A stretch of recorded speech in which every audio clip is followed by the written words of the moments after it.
Hi, I'm the Tabletop Teacher, and in this video we're going to unbox half a brick of DC Heroclix Justice League Unlimited that the great folks at WizKids sent for us to preview. This set's release date has been pushed back because of the COVID-19 pandemic.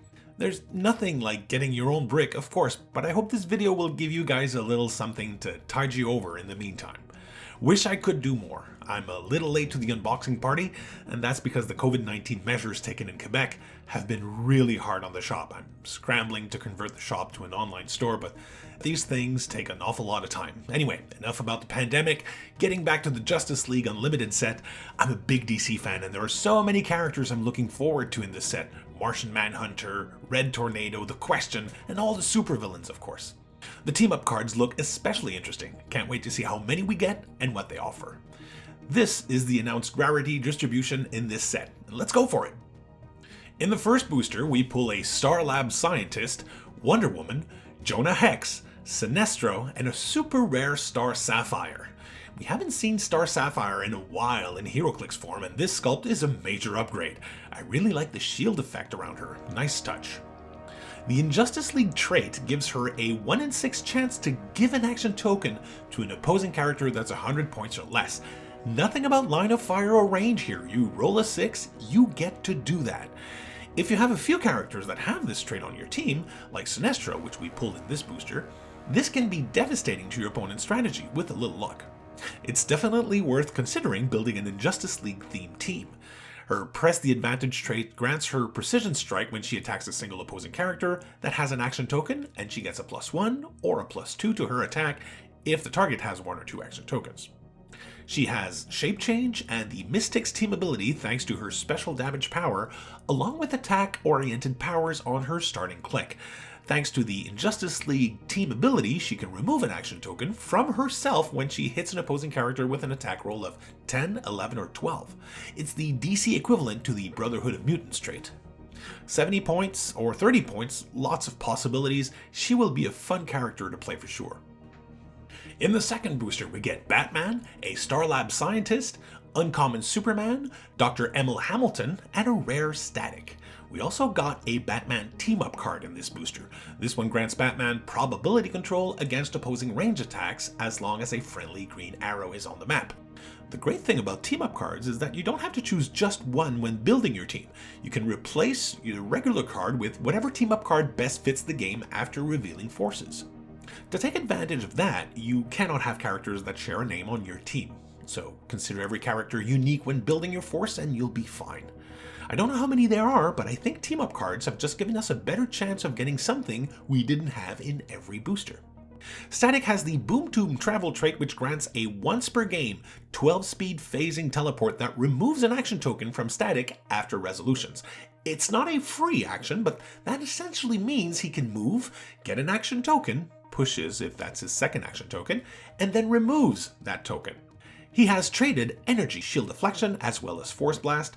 You'll want to pair him with a character that can generate debris markers, maybe a character that can move through blocking terrain and destroy it when they do. Because if Static is within 3 squares of a debris marker, he gets +1 to all his combat values.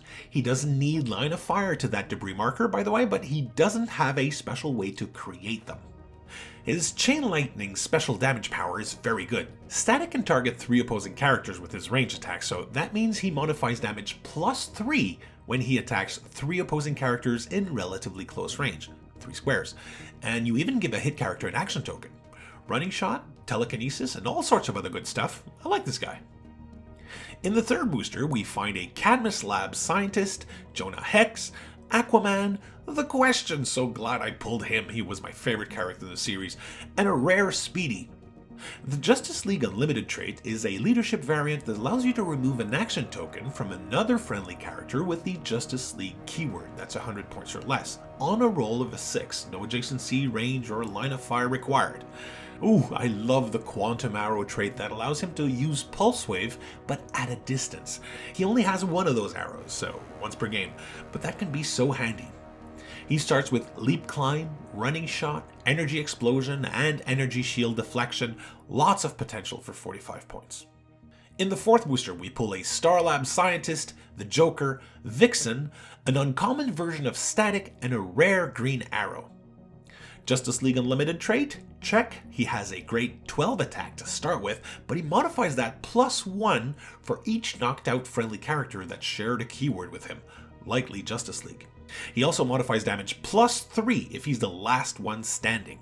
Improved movement, leadership, and running shot on the starting click. He gets a damage reducer on the third click as well as willpower if he's the last one standing. Looking at his dial and other powers, I'd love to team him up with the Batman we pulled earlier. Cool. And in the 5th booster, we get a Cadmus Lab Scientist, the Joker, Red Tornado, cool, Aquaman with a Hawkgirl team-up card, and a rare Solomon Grundy. In Justice League trait and team ability, great start. His Life and Death of Solomon Grundy trait is fantastic. A free action gives you the option to switch from one power set to another on the dial, but the kicker is what happens when Solomon Grundy would be knocked out the first time in the game.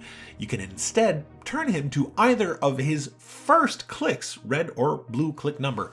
That, with Steel Energy on his last 3 clicks, it's going to take a while to knock him out. So that's it for part 1 of the DC Heroclix Justice League Unlimited unboxing. How do you like the team-up cards and figures so far? Share your thoughts in the comments below. Make sure to like this video, subscribe to the channel, and support it if you can on Patreon. And as always, thanks for unboxing with me.